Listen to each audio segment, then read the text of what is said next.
Olá, empresário do Simples Nacional! Olá, empresária do Simples Nacional! Após o nosso último vídeo falando sobre filial ou construir uma nova empresa, constituir uma nova empresa, abrir uma empresa do CNPJ novo, nome de uma outra pessoa, o empresário de nossos estados brasileiros entrou em contato conosco solicitando a seguinte ajuda. Tem uma empresa em determinado estado e gostaria de abrir outra empresa no estado de São Paulo para eu poder comprar no estado de São Paulo e transferir essas mercadorias para minha empresa sede em determinado estado. Eu posso estar fazendo assim para não pagar o diferencial de alíquota? Olha, diferencial de alíquota. Já ouviu falar sobre isso, empresário? Diferencial de alíquota? Pois bem, esse é o tema do nosso vídeo de hoje. Diferencial de alíquota para as empresas do Simples Nacional. E ele pode fazer isso ou não?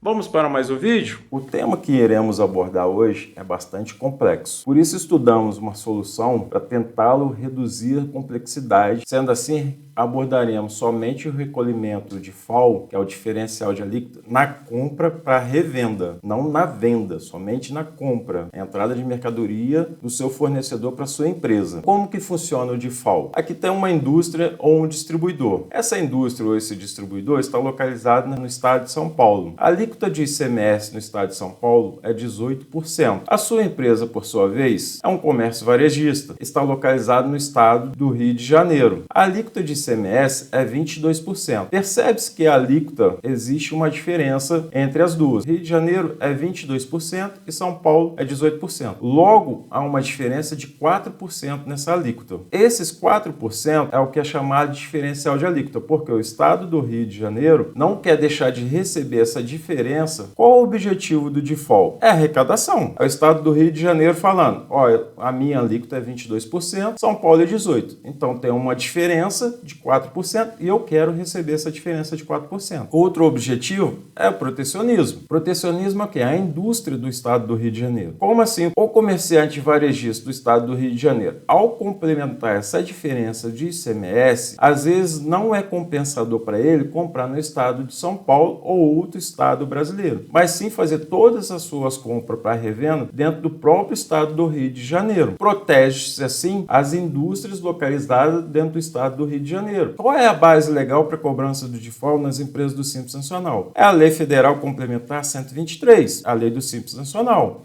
Encontra-se no artigo 3º, parágrafo 1º, a linha G. Nas operações com bens ou mercadorias sujeitas ao regime de antecipação de recolhimento do imposto, nas aquisições em outros estados e Distrito Federal. 2. Sem encerramento de tributação, hipótese em que será cobrada a diferença entre a alíquota interna e interestadual, que é essa diferença dos 4% que deve ser recolhido por sua empresa do Simples Nacional ao comprar um produto do estado de São Paulo como exemplo. Mas outros estados têm alíquotas diferenciadas, então tem que analisar estado por estado para computar a diferença para o estado do Rio de Janeiro. E se a alíquota de um outro estado for igual à do Rio de Janeiro, 22%, não pagará diferencial de alíquota, porque as alíquotas são iguais. Essa matéria já foi levada em juízo, onde o STF, Superior Tribunal Federal, órgão máximo da Justiça brasileira, após deliberar na ação direta de inconstitucionalidade, ADI 6030, ajuizada pela OAB, expressou que pode sim haver diferencial de alíquota para as empresas do Simples Nacional. A OAB estava justamente questionando o artigo 3º, parágrafo 1º, a linha A e a linha H da Lei Complementar 123. Também houve o recurso extraordinário 970821, com repercussão geral, reconhecida no tema 517, cujo o STF renovou o entendimento e pode sim haver cobrança de diferencial de alíquota das empresas do Simples Nacional. Ainda existe o recurso extraordinário com agravo 1460.257, com repercussão geral, o tema 1284. Nesse recurso extraordinário com agravo, o STF reafirmou a legalidade do DIFAL, mas impôs a obrigação da existência de lei estadual específica autorizando a exigência do DIFAL. Se não não houver lei estadual específica autorizando a cobrança do DIFAL, não pode haver a cobrança pelos estados. Desta feita, após a nossa abordagem sobre o diferencial de alíquota, passamos à pergunta de um empresário localizado em um de nossos estados brasileiros. Então, o empresário ele entrou em contato conosco falando: "Nós estou localizado no estado do Rio de Janeiro, aqui é fictício, ele não está localizado no estado do Rio, é um outro estado, mas para preservar, vou utilizar como base o estado que me encontro, Rio de Janeiro.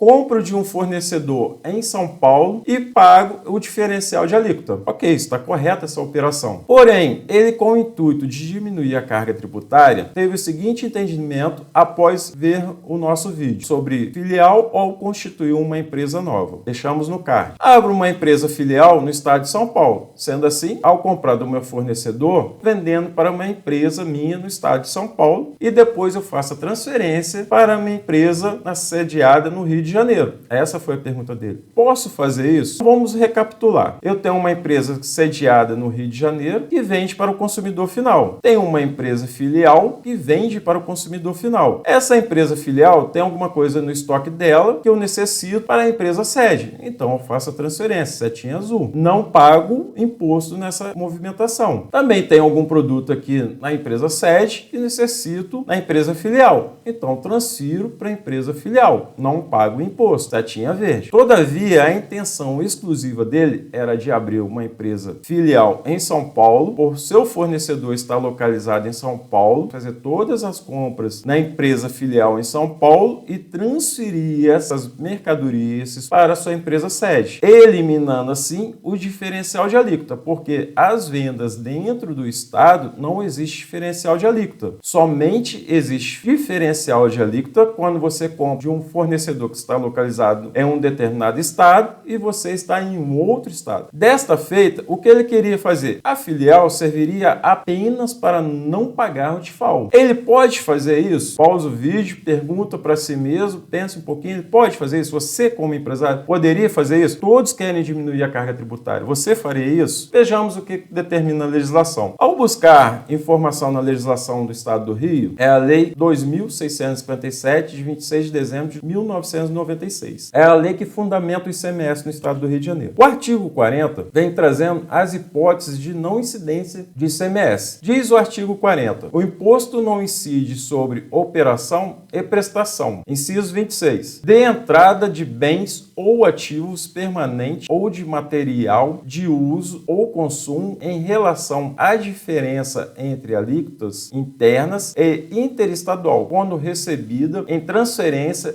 interestadual de outro estabelecimento da mesma empresa. Olha, de certa forma, a pergunta dele tem fundamento. Não sei como é a legislação no estado dele. O que eu indiquei? Entrar em contato com o fisco do estado dele e fazer a pergunta. O fisco vai trazer uma resposta. No estado do Rio de Janeiro, se você tem filiais, mesmo entre estados, não pagará imposto na transferência. Todavia, desde que seja bens, ativo, permanente e de material de uso ou consumo. No caso específico que estamos abordando, não é bem ativo, permanente, de material de uso ou consumo, mas é para revenda. Logo, não pode ser feita essa operação. Compro no meu fornecedor em São Paulo para uma filial que eu criei em São Paulo, somente para receber essas compras do fornecedor e transferir para a sede no estado do Rio de Janeiro. Nesse caso, deve ser observado os incisos 1º ao 5º, que definem as hipóteses de sonegação fiscal, que vem no artigo 1º da Lei 4.729, de 14 de julho de 1965, que constitui crime de sonegação fiscal, inclusive trazendo a pena de detenção de 6 meses a 2 anos e multa de 2 a 5 vezes o valor do tributo. Esta lei vem trazendo os crimes de sonegação fiscal, bem como o artigo 1º da Lei 8.137, de 27 de dezembro de 1990, que constitui crime contra a ordem tributária suprimir ou reduzir tributo ou contribuição social e qualquer acessório, mediante as seguintes condutas. O inciso 1º ao 5º define as hipóteses e traz pena de reclusão de 2 a 5 anos e multa. Logo, fazer essa movimentação aqui de comprar em São Paulo através de uma filial filial e transferir esses itens para o Rio de Janeiro, sem a existência do default, irá caracterizar crime de sonegação fiscal. Então, cuidado ao tomar essa atitude.